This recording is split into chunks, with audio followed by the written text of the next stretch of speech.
फिर उसके बाद बोला कोलंबिया को, जिसने संयुक्त राष्ट्र संघ की सिक्योरिटी काउंसिल की एक इमरजेंसी मीटिंग बुलाई थी, चीन और रूस ने समर्थन किया। वहां के मैं मिला हुआ उनके राष्ट्रपति थे गुस्ताव पेट्रो, जो पहले एक बागी होता था, फिर उसने हथियार टेक दिए, फिर इलेक्शन लड़ी, प्रेसिडेंट बन गया। ईमानदार आदमी है। मैं नहीं कह रहा, जानता हूँ, मैंने देखा हुआ है उसको, दूर से हाथ भी मिला, शायद पास जाके हाथ भी मिला, मुझे याद नहीं बेटा, मैं 74 साल की उम्र हो गई है। तो बड़ा ईमानदार आदमी है, बड़ा पॉपुलर है। तो उसने ये बोला कि जब ट्रम्प ने कहा तूने ये मीटिंग बुलाई है संयुक्त राष्ट्र संघ की सिक्योरिटी काउंसिल की, तो अपने पिछवाड़े का ध्यान रख। राष्ट्रपति को ऐसी बात करता है।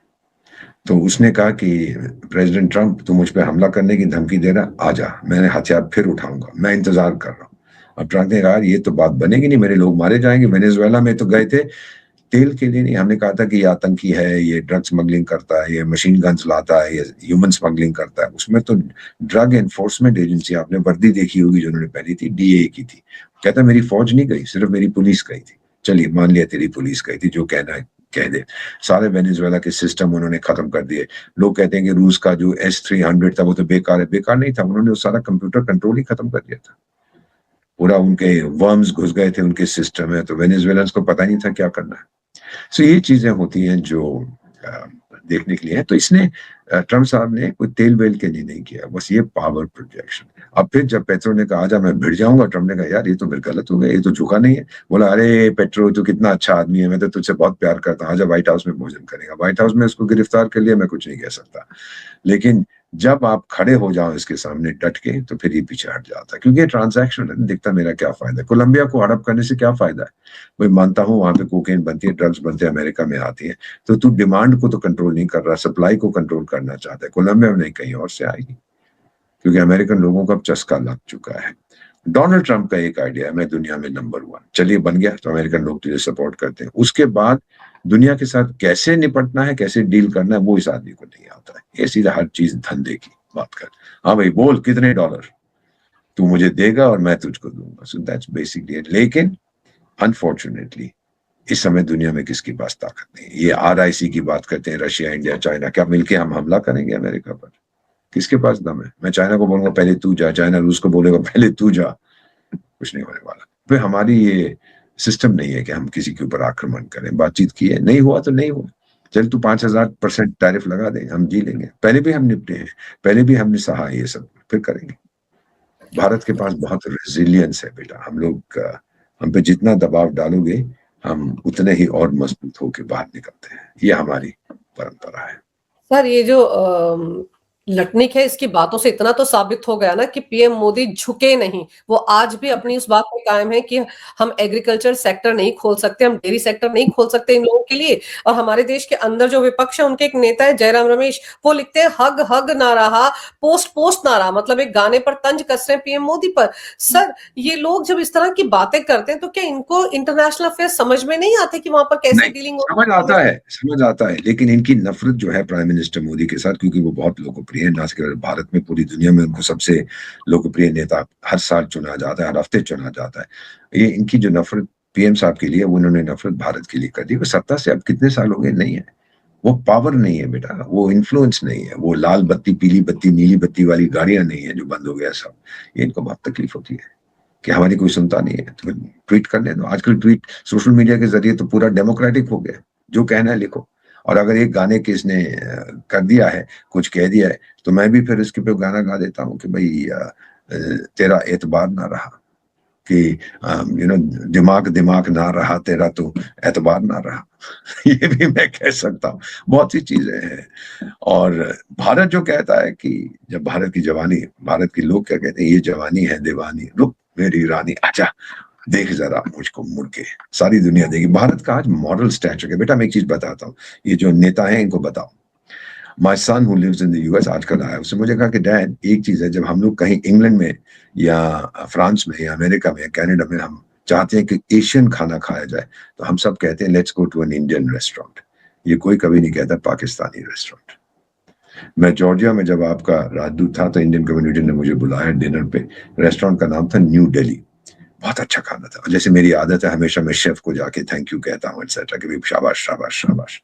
तो ये मेरी फितरत है, यही बचपन से सीखा है। तो मैंने पूछा नाम बताया, कहाँ के रहने वाले हो? लाहौर का। मैं कहा लाहौर के, फिर न्यू दिल्ली नंबर का। कहता सर इस्लामाबाद लिखता तो कौन आएगा। मैंने कहा ये भी तेरी बात सही है, इंडियन फूड। सो ये चीजें भारत का मॉरल स्टैचर। बेटा योगा देखिए अमेरिका में, हर अमेरिकन को मालूम है, कोई नहीं कहता योगा जिहादिस्तान से आया, सब जानते हैं कहाँ से आया। आयुर्वेदा कहाँ से आया, सब ये जानते हैं। मेडिटेशन कहाँ से आया, ये सब जानते हैं।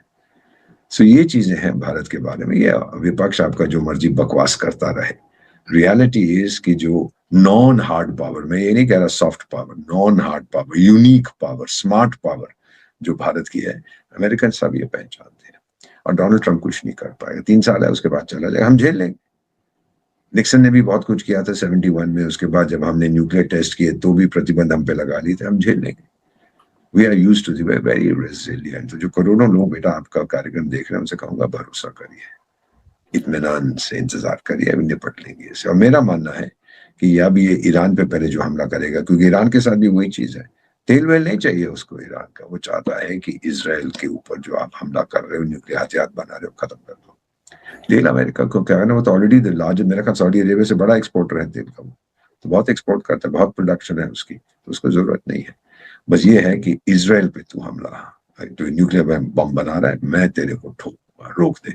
ईरान नहीं रोकेगा। और अब ईरान में एक चीज देखिए, वो जो टूल किट होती है, क्या है टूल किट? वेनेजुएला में तो बाहर से घुस के अंदर गए थे और निकाल लिया। ईरान में नहीं घुसेंगे, क्योंकि ईरानियन हमारे जैसे देश पर आपत्ति आती है सब इकट्ठे हो जाते हैं। ये अंदर से मूवमेंट चल पड़ी है, और ये मूवमेंट रुकने वाली नहीं है बेटा। मैं तो रहा हूं उस इलाके में 20 साल, मैं जानता हूं, मेरे बहुत से दोस्त हैं। अब आपको एक चीज, एक मैसेज पढ़ के सुनाता हूँ, ओके? आपको समझ आएगा कि ये बगावत वहां क्यों हुई है। जी। एक ईरानियन जनरल थे, मेरे साथ कहीं मिले हुए, बहुत अच्छे दोस्त हैं व्हाट्सएप ग्रुप पे। तो लिखता है मुझे कि dear ambassador Deepak, to inform you that your nephew, मेरा भतीजा, उसका बेटा तेहरान में था। He did not come out of the hospital because there were no medicines owing to US sanctions. चला गया वो बच्चा। मैं भी तो बाप हूं बेटी, मैं अपने आंसू रोक नहीं पाया। उसको लिखा, मैंने कहा सर क्या कह सकता हूं, मेरी सहानुभूति आपके साथ है, और मैं क्या, आई एम अ फादर। दवाइयां नहीं थी, ये प्रतिबंध लगाए। इराक में भी यही किया था, बच्चे मार दिए। फौज में अलग बात है, फौज का काम है, आप लड़ते हैं उसके साथ, वो उसके आपके साथ लड़ता है। मर गए तो मर गए, उसके अंदर, यू नो दैट्स, जिसे कहते हैं कि इट्स टेकन फॉर ग्रांटेड।